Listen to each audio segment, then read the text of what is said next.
new live stream where I'm not whispering. I'm actually doing soft spoken stuff. I was trying to adjust the external monitor so I could see what this looks like, and nothing happened. So I'm trying to figure out what went wrong. So, yeah.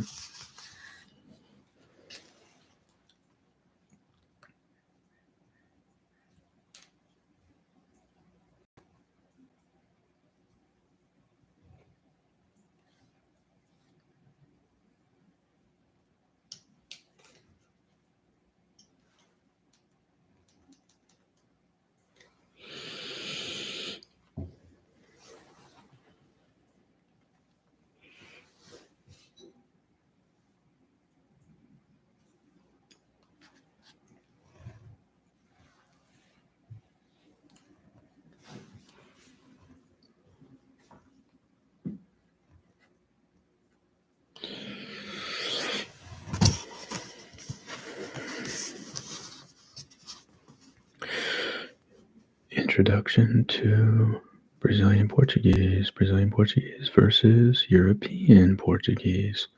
Brazil is a country of a little over 200 million inhabitants, of which 99% have Portuguese as their mother tongue, with most of the remaining 1% proficient in Portuguese as a second language. The process of divergence of Brazilian Portuguese from that spoken in Portugal dates back to the earliest. Oh, just a second, I'm adjust something.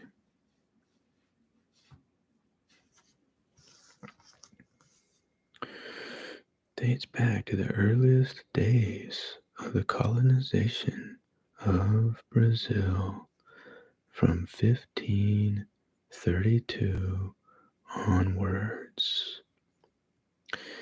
During this period, Portuguese, as spoken at court in Lisbon, was largely exclusive to the ruling elite, the law courts, and the church in Brazil, while the colonization and evangelization of the native population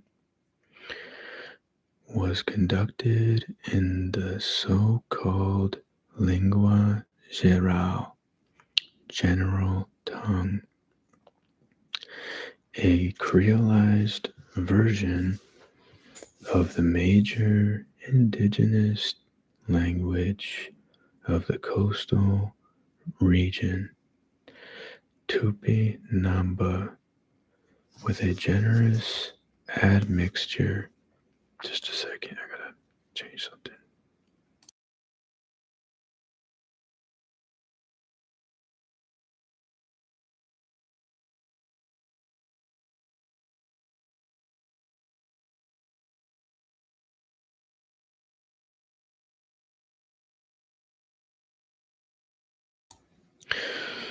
With a generous admixture of Portuguese vocabulary, thus, from the earliest times, European Portuguese was seen as the language of authority used in writing and other formal contexts, while everyday exchanges between settlers and the indigenous population were in the lingua geral and, increasingly over the course of time, pidgin Portuguese. As the use of Portuguese among the populace increased, it was inevitable that the contact between Portuguese speakers and local populations would lead to a simplification of some aspects of Portuguese grammar in the spoken language, a process that was subsequently compounded by the arrival of large numbers of slaves from Africa and speakers of different regional dialects of Portuguese. Among the substantial number of new settlers from Portugal attracted by the discovery of gold and diamonds in the interior of Brazil. After the use of Portuguese in the colony became compulsory in 1758, a measure taken to reassert the authority of the Portuguese crown, a number of different spoken variants could be identified, those of settlers from different regions of Portugal, those of indigenous tribes living in permanent contact with the Portuguese, that of people of mixed indigenous and Portuguese parentage, that of recently arrived slaves from Africa, that of people of mixed African and Portuguese parentage, that used for communication between slaves and slave owners, and a hybrid of all these developing in the emerging cities. European Portuguese continue to be the standard used in writing and formal education. Not surprisingly, the spoken language saw the influx of a large number of words of indigenous origin, particularly to name plants, animals, and other natural phenomena previously unknown in Europe, as well as the addition of some terms of African origin and inevitable changes in the pronunciation of the language as a result of its adoption by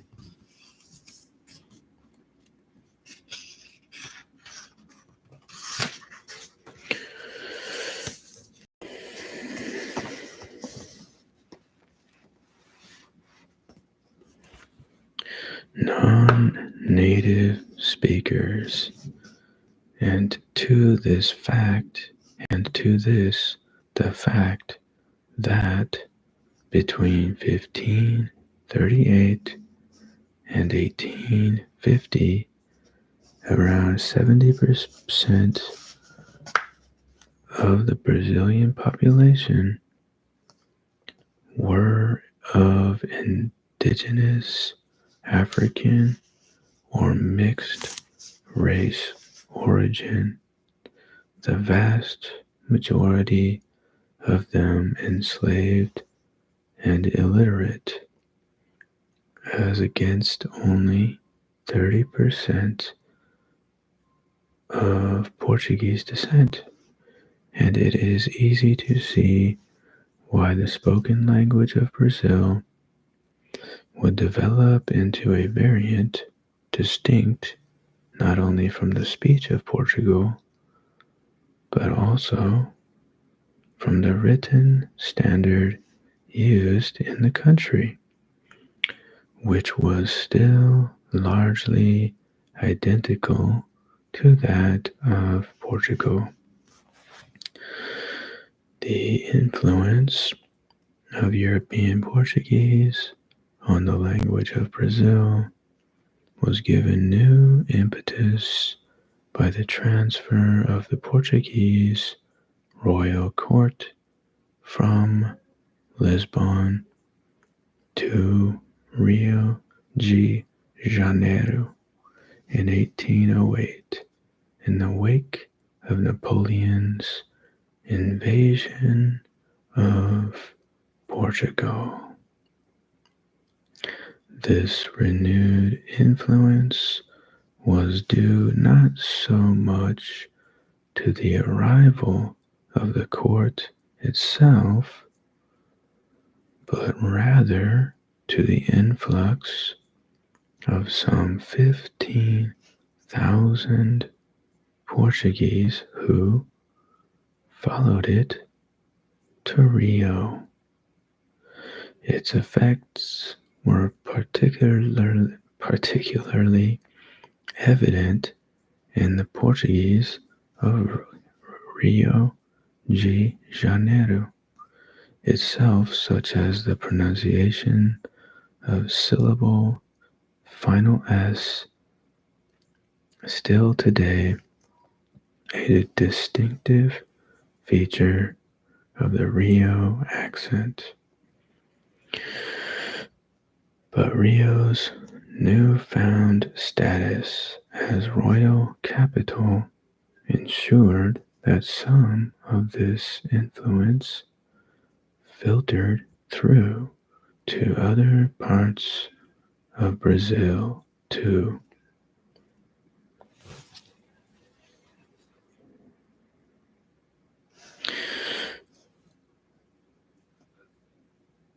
Since Brazilian independence in 1822, subsequent waves of non-Portuguese speaking immigrants, most significantly from Italy, Germany, Syria, and Lebanon, and Japan, have also had an influence on the syntax, vocabulary, and pronunciation of Brazilian Portuguese. In the late 19th century, attempts were made to develop a distinctly Brazilian literary language, culminating in the works of the Brazilian modernists in the 1920s and 30s, who brought elements of the spoken language into literary usage, giving their writing a distinctly Brazilian flavor. Nevertheless, the syntax of formal written Portuguese as used in official documents, the press, and academic circles remained very close to that of Portugal. There is a school of thought which maintains that rather than diverging from European Portuguese under the influence of other languages, many so-called Brazilian features have their origins in the 15th century grammar and non-standard dialects of European Portuguese, which were preserved in Brazil because of its remoteness from the standardizing dominance of the Lisbon dialect and subsequent linguistic developments there. These kinds of theories are difficult to prove or disprove conclusively, and the truth of the matter is most probably that Brazilian Portuguese has developed its distinctive characteristics through a combination of all these different factors and influences. Despite the historical links which exist between Brazil and Portugal, the fact is that for the vast majority of Brazilians today, except those descended from more recent Portuguese immigrants, Portugal is just another distant, foreign land with no special significance. The considerable differences in pronunciation, vocabulary, and syntax between the two varieties, compounded by the minimal exposure the overwhelming majority of Brazilians have to European Portuguese language. That sentence didn't make any sense at all. The considerable differences in pronunciation, vocabulary, and syntax between the two varieties, compounded by the minimal exposure the overwhelming majority of Brazilians have to European Portuguese language and culture, mean that most Brazilians have some difficulty understanding European Portuguese speech. That was a terrible sentence. I have no idea what that was about. Anyways, consequently, on the rare occasions when a European Portuguese speaker appears on TV, or when a Portuguese film is shown in Brazil, subtitles are usually provided for the benefit of the Brazilian audience. Interestingly, the reverse is not true. The popularity of Brazilian music and telenovelas in Portugal means that most Portuguese have a good understanding of spoken Brazilian. What is more, it is fair to say that the two varieties are diverging rather than converging. One reason for this is that as the Brazilian written standard inevitably moves closer to the spoken language, it is becoming ever more distinct syntactically and idiomatically from European. Perhaps even more significant is the fact that the two varieties create neologisms independently, European being heavily influenced by French, Iberian Spanish, and to a certain extent British English, while Brazilian is very much influenced by American English. Compare BP cellular, EP telemobile, cell mobile phone, BP tele EP ECRA screen,